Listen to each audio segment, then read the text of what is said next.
BBAU की छात्रा अनामिका की दुखद मृत्यु के बाद न्याय की मांग को लेकर 28 अप्रैल को छात्रों ने कुलपति आवास के सामने लोकतांत्रिक विरोध प्रदर्शन शुरू किया था।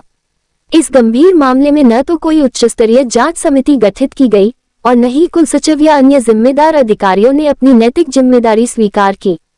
विश्वविद्यालय प्रशासन ने अपनी नाकामियों पर पर्दा डालने के लिए न्याय की गुहार लगाने वाले करीब 30 छात्र छात्राओं को अपना निशाना बनाया। छात्रों पर बिना किसी निष्पक्ष जांच के प्राकृतिक न्याय के सिद्धांतों को ताक पर रखकर और बिना उनका पक्ष सुने मनमाने ढंग से कठोर कार्रवाई की गई। उत्पीड़ित छात्रों पर 10,000 से 12,000 रुपये तक का भारी जुर्माना लगाने के साथ साथ रिस्ट्रिक्शन, सस्पेंशन और भविष्य में प्रवेश पर रोक जैसी सजाएं थोप दी गईं।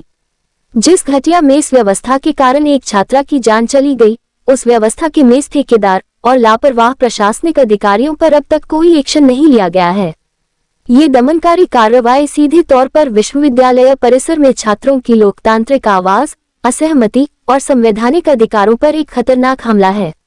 बीएपीएसए, बीबीएयू और तमाम प्रगतिशील छात्र संगठनों ने स्पष्ट कर दिया है कि वे इस प्रशासनिक तानाशाही से डरने वाले नहीं हैं और अंतिम सांस तक संघर्ष करेंगे।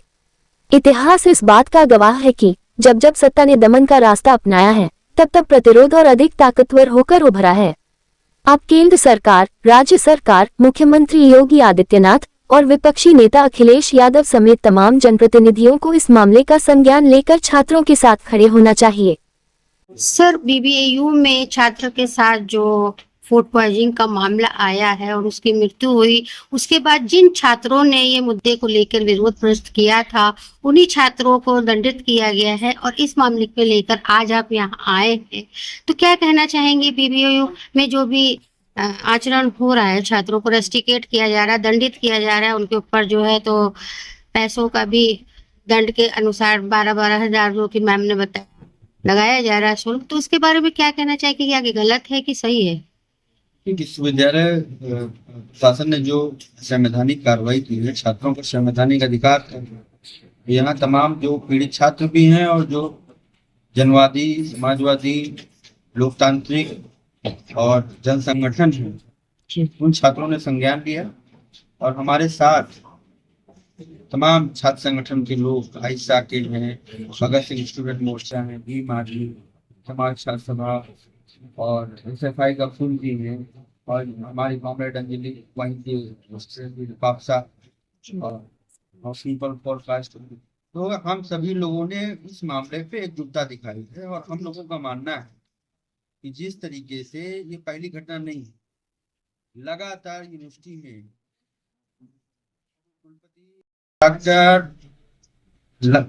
छात्रों के साथ अमानवीयपूर्ण व्यवहार कर रहे हैं और अब तो हद कर दी।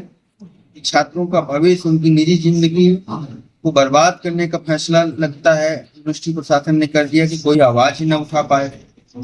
तो ये तो बिल्कुल वाहियात पूर्ण है। इसलिए हम सभी दल, पार्टी, जन संगठन के लोग इन छात्रों के साथ खड़े हैं और हम लोगों की मांग है कि पूरी तरीके से जो बीबीएयू का पद संख्या 1294 बीबीएयू 2026 की जो कार्रवाई है, इसमें छात्रों के ऊपर भारी आर्थिक जुर्माना, उनको रिस्ट्रिकेट करना, तमाम प्रकार इन पे मुकदमे भी चलाने जाने की बात हो रही है क्या?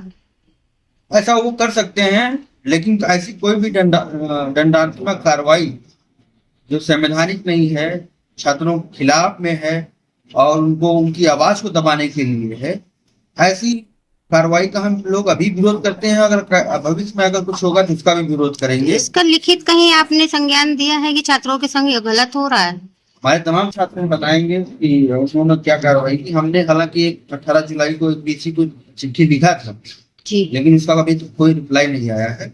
मैं अपने अन्य साथियों से भी चाहूंगा कि इस मामले पे अपनी कोई बात को रखें। अभिषेक जी हैं, अंजलि हैं। सर, जैसा कि आपने भी कहा था कि बीबीएयू में जो भी कुलपति या कोच है, उनको RSS से कनेक्शन होने के कारण हमारे छात्रों को सुनी नहीं जा रही, क्या ये सच है? ये सच है, क्योंकि एक विचारधारा है जी। RSS बीजेपी का कार्यक्रम किसी भी विश्वविद्यालय में हो रहा है, खुलेआम हो रहा है जी। वही हम लोग बाबा साहब की जयंती मनाने जाते हैं, TV रावत पेरियार जी की जयंती मनाने जाते हैं, तो हम लोग को रोका जाता है, हम लोग परमिशन ही नहीं दी जाती है। वही वो विश्वकर्मा पूजा खुलेआम मना रहे होते हैं, और जब हम लोग हमारे छात्र उसका विरोध कर रहे होते हैं कि ऐसा क्यों कर रहे हैं, तो उसी पर हमारे छात्रों को मारा जाता है एबीवीपी के छात्रों द्वारा, और उसके बाद हमारे छात्रों को उल्टा एफआईआर कर दी जाती है। फिर इसी साल की बात है कि 14 अप्रैल के दिन कार्यक्रम हो रहा था अम्बेडकर जयंती के, उस पे जय श्री राम के गाने गाए जा रहे हैं। तो क्या किसी संस्था में जब बाबा साहब की जयंती मनाई जा रही तो उसमें राम जी कहाँ से आए? क्या मतलब क्या है कि एक विचारधारा है जो सभी संस्थानों को कैप्चर कर रही है, और ये ऐसा बीबीएयू एलयू ही नहीं, समझ पूरे देश भर की यूनिवर्सिटियों में ऐसा हो रहा है। सर, अभी जंतर मंतर में हुए छात्रों के साथ लाठी चार्ज को लेकर, बदरात को लेकर, जबकि अपोजिट पार्टी बीजेपी सरकार ये कह रही है कि ये जो है तो छात्र नहीं हो सकते, ये और संगठन के लोग हैं जिन्होंने अहिंसा फैलाई है, और पुलिस ने जो भी किया है वो रोकने के लिए किया है, ऐसा कुछ नहीं है। ऐसा कुछ है, सत्ता पक्ष सीधा जो कनेक्शन निकाल रहा है वो पाकिस्तान से निकाल रहा है, बांग्लादेश से निकाल रहा है, वो ये कह ही नहीं रहा है कि ये छात्र हैं। कहेगा ही क्यों? जी, कोई अपनी कमी नहीं दर्शाना चाहता, और पिछले 15 साल से यही हो रहा है कि कोई भी आंदोलन होता है उसका कनेक्शन पाकिस्तान से दिखाते हैं, बांग्लादेश से दिखाते हैं, खालिस्तानियों से जोड़ देते हैं। कोई ऐसा आंदोलन नहीं है जिसका वो लिंक किसी अन्य देश या किसी पार्टी से जोड़ने में वो ना रहे हो, और कहीं ना कहीं वो हिंदू मुस्लिम का भी लिंक जोड़ने में काम करते हैं। कहीं हमको हिंदू मुस्लिम का एंगल मिल जाए तो हम इसको हिंदू मुस्लिम में जोड़ दें, लेकिन ये कभी ये नहीं कहते कि हाँ मैं गलत हूँ, मैं उसकी जिम्मेदारी लेता हूँ। चाहे पेपर लीक हुए तो शिक्षा मंत्री सर, कल आजाद जी जो आ रहे हैं इको गार्डन में प्रदर्शन में, तो उसमें क्या आप अपनी बात वहाँ उन तक पहुँचाएंगे? बिल्कुल, जो हमारे छात्रों की बात है, जी, लखनऊ विश्वविद्यालय हो या अम्बेडकर विश्वविद्यालय हो, ये सभी छात्रों की जो बात है वो बिल्कुल पहुंचाई जाएगी, और आसपास अगर किसी अन्य विश्वविद्यालय की भी बात होगी तो वो भी रखी जाएगी वहाँ। मैम, फांसीवादी मनुवादी प्रशासन को लेकर आज यहाँ आप अपनी आवाज उठाने आए, उन छात्रों के लिए जिनको बिना बात के दंडित किया गया है और रेस्टिकेट भी किया गया है, तो क्या आप आज मुद्दा लेकर यहाँ पे हमारे सरकार को अपने बात बताने आई हैं?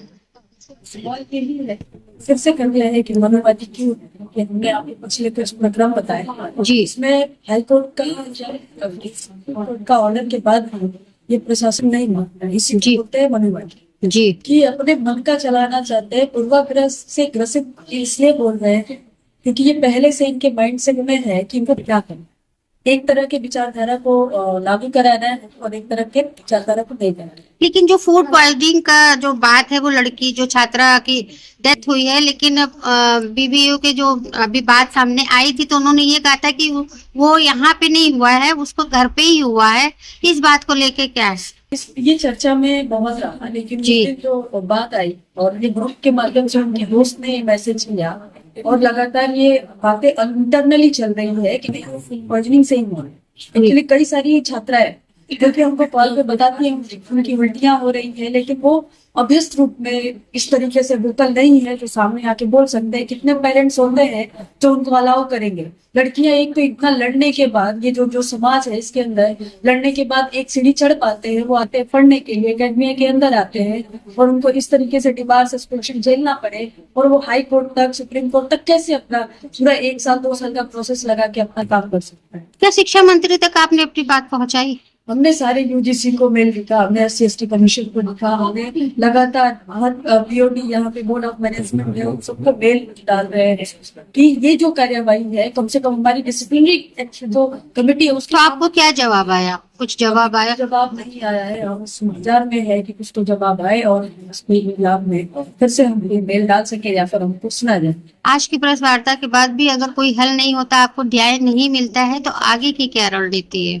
हम रणनीति यही अपना सकते हैं। हम इसीलिए ये प्रेस वार्ता कर रहे हैं कि हम चाहते हैं कि ये मीडिया और चैनलों के माध्यम से जो लगातार कैंपसेस के अंदर दमन हो रहे हैं, उसके लिए सब लोग एक मिल के एक डेलीगेशन छेड़े और एक लड़ाई के छेड़े, और उस प्रशासन से पूछे कि ये जो सवाल करते हैं बच्चे, जो कि एक बेसिक नीड है कि उसका खाना तो कम से कम खाएगा नहीं तो जिएगा कैसे, उसका तो राइट दिया जाए, तभी तो पढ़ेगा वो छात्र, तभी तो आगे जाएगा और सवाल पूछेगा। सवाल तो दूर की बात है, उसको खाना तो ढंग का दे दो।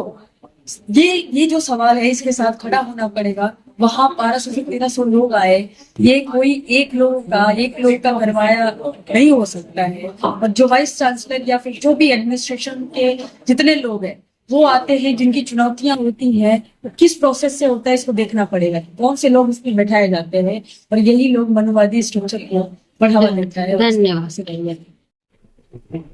इसी दरमियान फिर बाबा साहब भीमराव अम्बेडकर यूनिवर्सिटी में एक घटना हुई थी अम्बेडकर जयंती मनाने के लिए, और उसमें हम लोगों को पार्टी की तरफ से डेलीगेट बना करके भेजा गया था। लोग गए थे भी, प्रोटेस्ट में बैठे थे। तो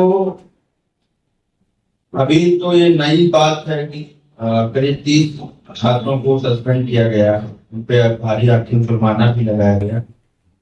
लेकिन मैं देख रहा हूं कि पिछले कई वर्षों से भीमराव अम्बेडकर विश्वविद्यालय, जो कि पूरे देश में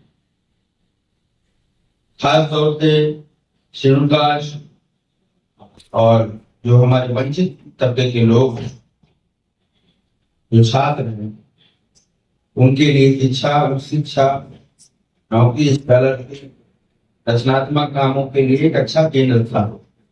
और तमाम ऐसी सहूलियतें जो संवैधानिक अधिकार है और संवैधानिक अधिकार के माध्यम से उन लोगों को प्रदान की गई।